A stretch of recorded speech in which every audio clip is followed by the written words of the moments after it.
دنیا جلدی راضی نہیں ہوتی، ان کے ساتھ کیا کیا نہیں کرتے ہیں۔ ہم نے دیکھا ہے بیچارے 40 سال پارٹی میں تھے، اس کے بعد پھر نکال کر ان کو پھینک دیا گیا اور ان کو پتہ نہیں کون سی منڈلی میں بٹھا دیا گیا۔ یہ دنیا ہے، تمہاری خدمتوں کو نہیں دیکھتی۔ ایک دن اگر تم سے کوئی برائی ہوئی تو پچھلے 40 سالوں پر پانی ڈال دیا جاتا ہے، اور وہ رحمان ہے، وہ رحمان ہے، جس کی ایک مثال میں آپ کو بتاؤں۔ مثنوی شریف میں مولانا روم فرماتے ہیں، جنت البقیع میں ایک 80 سال کا بوڑھا رو رہا تھا۔ کون تھا یہ؟ بانسری بجاتا تھا، لوگوں کو اپنی سریلی آواز سے بجا بجا کر کے دھن میں مست کرتا تھا، اس پر لوگ اس کو پیسے دیتے تھے۔ زندگی پوری گزری اسی میں، یہ بجانے میں۔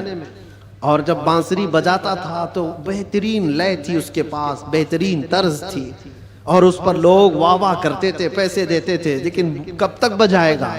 جب بوڑھا ہوا تو سانس پھولنے لگی، اب وہ لے ٹوٹ جاتی تھی، بھدی لگنے لگی، لوگ تو سنتے بھی نہیں تھے، الٹی سیدھی باتیں کرتے تھے کہ بوڑھا ہو گئے، ابھی یہ بجاتا ہے، اس سے تو ہوتا بھی نہیں ہے۔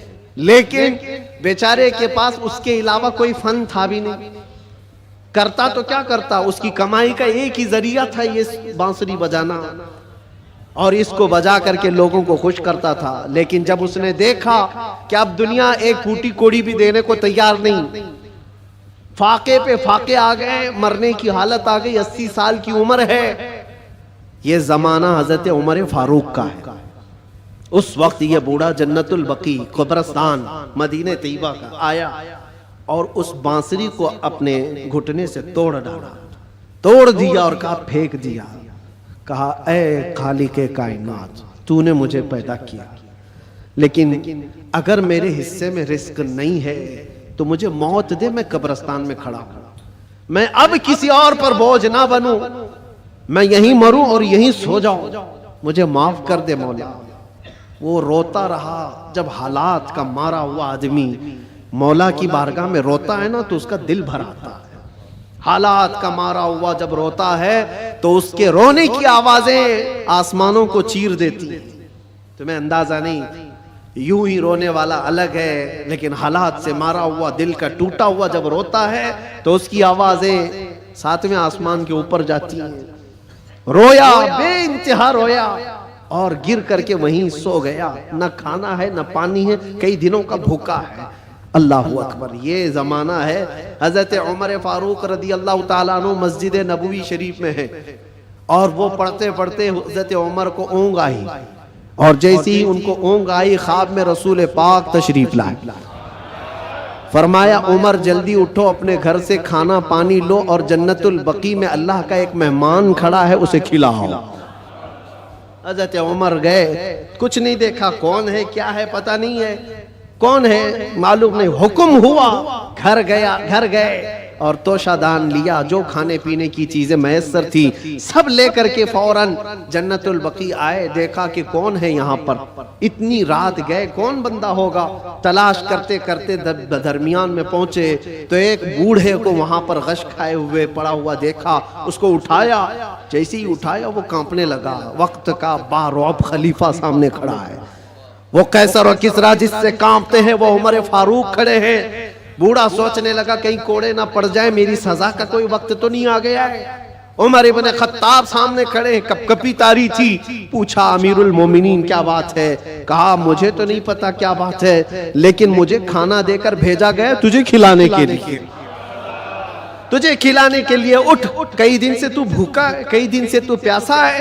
وہ رونے لگا اور اس کے بعد توشہ دان لیا اور پھر پوچھا کس نے بھیجا آپ کو کھانا دے کر، کون کہا ہے؟ کہا کون کہہ سکتا ہے، ہم غریبوں کا آقا، ہم بے سہاروں کا سہارا، وہ یتیموں کا ماوا و ملجا، ہاں جس کو ہر امتی کے درد کا احساس ہے، وہ خواب میں تشریف لائے۔ اللہ کے حکم سے حضور پاک نے مجھے فرمایا ہے کہ جا اپنے گھر سے کھانا لے جا، اور اللہ کا ایک مہمان قبرستان میں کھڑا ہے اسے کھلا آ۔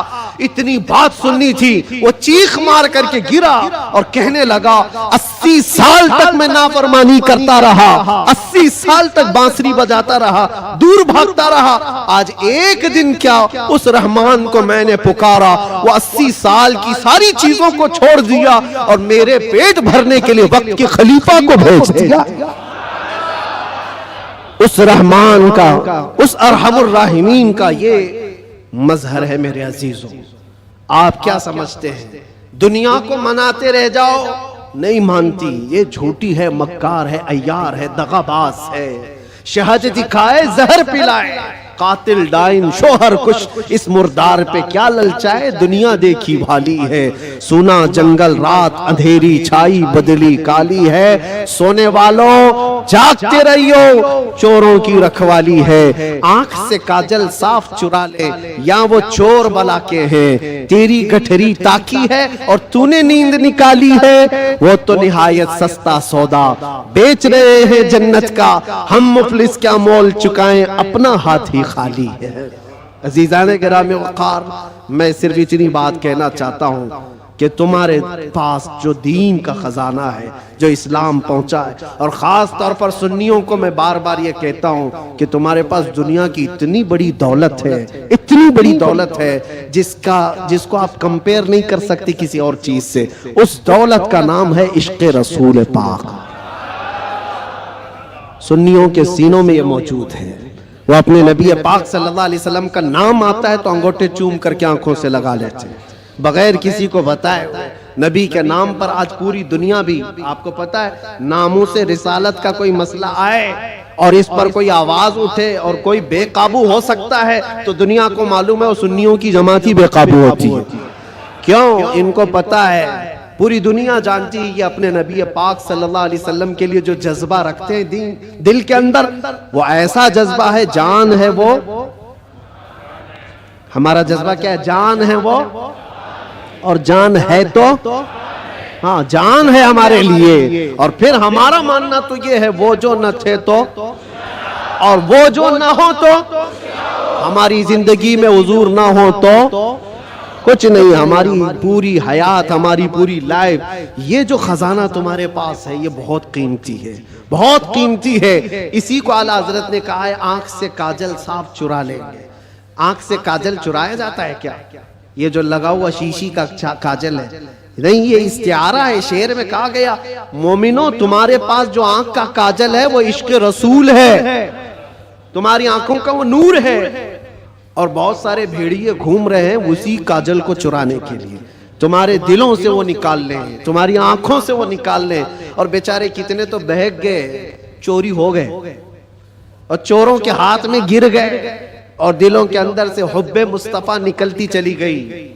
تو ان چوروں کے ہاتھ نہ لگ جاؤ، تم اپنے عشق رسول کی حفاظت کرو، اس پہ کوئی کمپرومائز، حضور پاک کی عزت، حضور پاک کی محبت جو تمہارے پاس ایک بہت بڑا خزانہ ہے، اس پر کوئی کمپرومائز کرو گے؟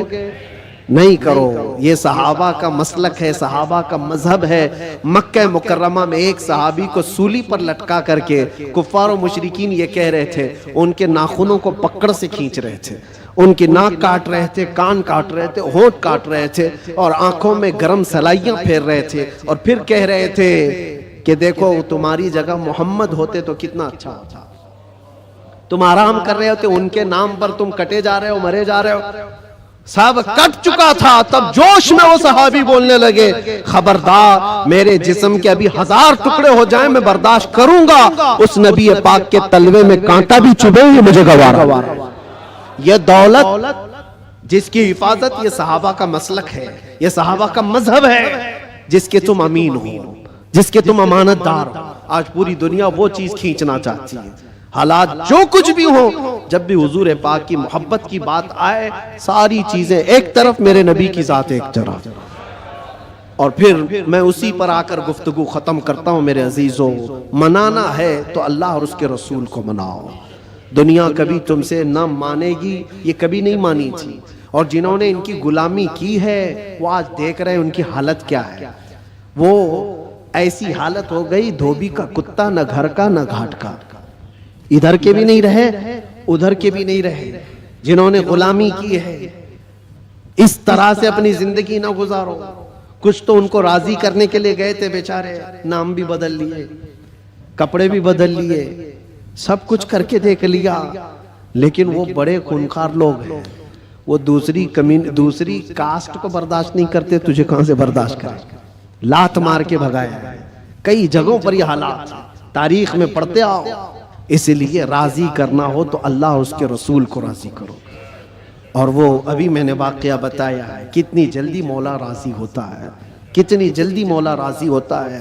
یہاں تک کہ ایک حدیث اور سن لو. حضور پاک صلی اللہ علیہ وسلم محو خواب تھے, آنکھیں بند تھیں, اور اس کے بعد اچانک مسکرانے لگے, اور اتنی زور سے کہ آپ کے دندان مبارک نظر آئے. صحابہ نے پوچھا یا رسول اللہ صلی اللہ علیہ وسلم کیا بات ہے؟ تو حضور نے فرمایا اللہ کریم ایک مثال میں مجھے بیان فرما رہا ہے. کیا چیز ہے؟ حضور فرماتے میں تم سے پوچھتا ہوں, صحرا میں کوئی آدمی اپنی اونٹنی لے کر ساز و سامان کے ساتھ جا رہا ہو, صحرا ڈیزرٹ میں, اور ڈیزرٹ کا حال ایسا ہوتا ہے کوئی راستہ ہی نہیں ملتا, اگر بھٹک گیا تو موت بھی ہو جاتی ہے, جس کو موجے سراب کہتے ہیں.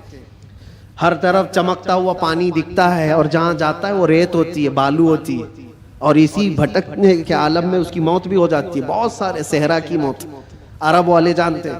حضور پاک صلی اللہ علیہ وسلم صحابہ سے پوچھتے ہیں اگر کوئی بندہ صحرا کا سفر کر رہا ہے, ساتھ میں کھانا پانی اور اونٹنی ساتھ میں سفر کے سواری ہے, لیکن بیچ راستے میں ایک جگہ پہنچا جہاں اسے نیند آئی اور سو گیا, اس کی اونٹنی بھی غائب اور اس کا ساز و سامان بھی ختم.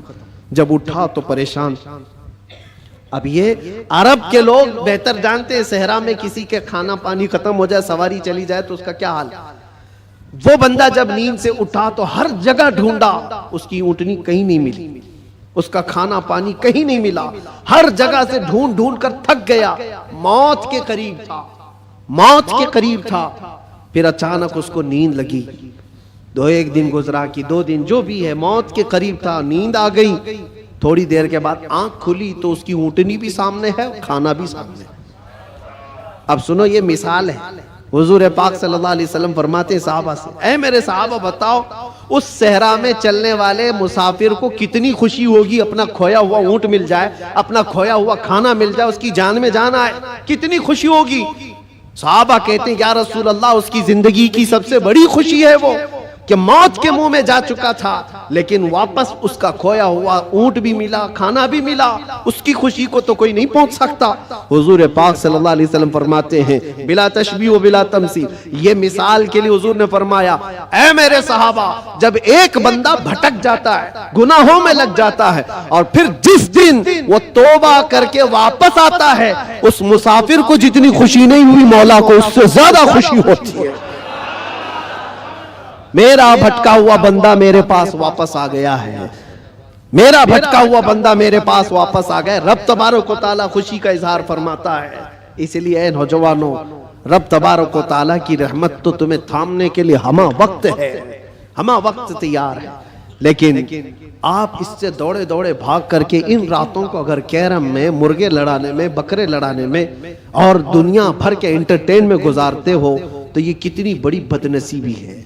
اس رب تبارک و تعالیٰ کے حضور حاضر ہو کر کے اپنی بخشش طلب کرو. بس اسی کے ساتھ میں خاتمہ کرتا ہوں اپنی گفتگو کا. اور ایک بات, اسلام اور دین جو تمہارے گھروں میں, اس کی حفاظت تمہارے کندھوں پر ہے. ہر گھر میں ذمہ داری ہے, اپنے بچوں کو یہ سکھا کر کے جاؤ دین ہمارے گھر میں جو آیا ہے وہ انٹرنیٹ سے نہیں آیا ہے, یہ بزرگان دین کا فیض و کرم ہے جو ہم تک یہ دین پہنچا ہے. ان کے طور طریقوں کو زندہ رکھو. یہ جو ہماری مسجدوں میں گاہے بگاہے یہ پروگرام ہیں, رات کے رمضان المبارکہ کی طاق کراتے ہیں, شب میلاد, جو بھی ہے یہ دین کا چہرہ باقی رکھنے کی کوشش کی گئی ہے, اس کو زندہ رکھنا ہمیشہ. اس لیے کہ انٹرنیٹ پر بھی بہت سارے چور آئے ہوئے ہیں, نئے نئے چیزیں لا کر کے تمہارے ایمان کو لینا چاہتے ہیں. آنکھ سے کاجل صاف چرا لیں, اور ایسے بہت آئے, حدیث نمبر یہ, حدیث نمبر یہ, حدیث نمبر یہ, آیت نمبر یہ, آیت نمبر یہ, آیت نمبر یہ. صاحب نے نوجوان کو ایسا لگتا ہے کیا ریفرنس دیتا ہے, کتنا دماغ ہے اس کا. اس سے زیادہ دماغ تو وہ میڈیکل سٹور پہ کھڑا ہوا بندہ ہے جس کو ہر دوائی پتہ ہے کہاں رہتی ہے، چٹی دیکھا سیدھے جا کے لا کے دیتی، اس کا کام ہے، وہ اس میں ماہر ہے۔ اس طرح سے اگر کسی کو صرف اور صرف یہ دیکھ رہے ہو کہ صرف ریفرنس دیتا ہے، نمبر بولتا ہے، تو اس کا مطلب یہ نہیں ہے کہ وہ پورے دین کا ریپریزنٹیٹیو ہے، ضروری نہیں۔ تم تک جو دین پہنچا ہے معیار یہ دیکھنا کہ اگر غوث و خواجہ کی محبت سلامت ہے، اگر صحابہ و تابعین کی محبت سلامت ہے تو یہ دین کا صحیح راستہ ہے۔ اس لیے کہ رب تبارک و تعالیٰ نے بھی یہی فرمایا ہے، دعا یہی کرو اس راستے پر اللہ ہمیں چلا جس پر چلنے والوں پر تو نے انعام نازل فرمایا۔ انعام کس پر نازل ہوا ہے؟ صدیق اکبر پر ہوا ہے، فاروق اعظم پر ہوا ہے، عثمان غنی پر ہوا ہے، حیدر کرار پر ہوا ہے، حسنین کے راستے پر چلنے والے پر انعام نازل ہوا ہے، وہ صحابہ تابعین اولیاء کاملین کے راستے پر چلنے والوں پر انعام نازل ہوا ہے۔ اسی راستے کا نام غوث کا راستہ ہے، اسی راستے کا نام غریب نواز کا راستہ ہے، اسی راستے کا نام مسلک اعلی حضرت ہے۔ اس سے ادھر ادھر آئیں بائیں نہ کرنا۔ اللہ سلامت رکھے دین پاک کو اور عشق رسول کو اپنے گھر میں محفوظ رکھنا ہے تو اس راستے کی حفاظت کرو، اس راستے کی حفاظت کرو، اس چہرے کی حفاظت کرو۔ اللہ کریم کہنے سننے سے زیادہ ہمیں عمل کی توفیق عطا فرمائے۔ زندگی یہ نہیں کسی کی کسی کے لیے، زندگی ہے نبی کی، نہ سمجھ مرتے ہیں زندگی کے لیے، جینا مرنا ہے سب کچھ لبیک یا رسول اللہ، لبیک یا رسول اللہ، لبیک یا رسول اللہ۔